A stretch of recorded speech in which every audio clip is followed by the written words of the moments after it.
Okay, so I wish I could sit here today and talk about literally anything else. I wish we lived in the country where believing survivors wasn't so controversial, where we didn't have to pry the truth out of institutions like a raccoon going through drywall, and where the bare minimum, the President of the United States wasn't surrounded by a circle of men who enabled a convicted sex offender. But here we are, because today the U.S. House of Representatives voted 427 to 1 to force the Department of Justice, Pam Bondi's DOJ, to release the Epstein files. 427 to 1.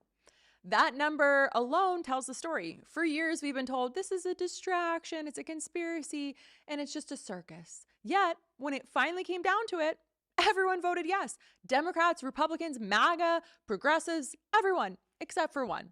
And before we get to him, let's level set. What actually happened today and the vote and what it means. Survivors were in the gallery. Reporters were lined up outside. Advocates stood up on the steps of Capitol Hill, calling out decades of institutional betrayal. When the vote closed, applause erupted. And for the first time since Epstein's first documented crimes in the early 2000s, the US government said, release the files, release the emails, release the records, release the network. We want the truth. And the Senate also just voted today to send it straight to the president's desk. This is historic. But let's talk about that one vote, because that one vote matters.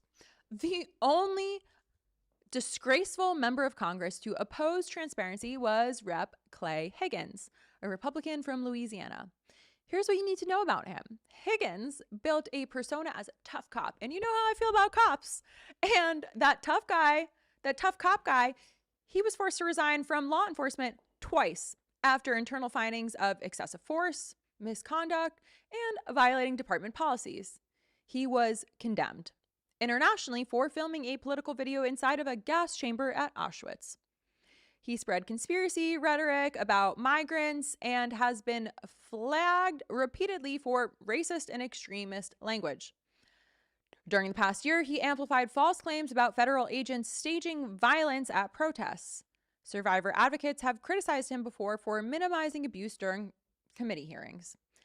Yeah, so overall, a standout guy for Team MAGA. And today, out of 428 voting members in the House, he was the only one who didn't want to release the Epstein files.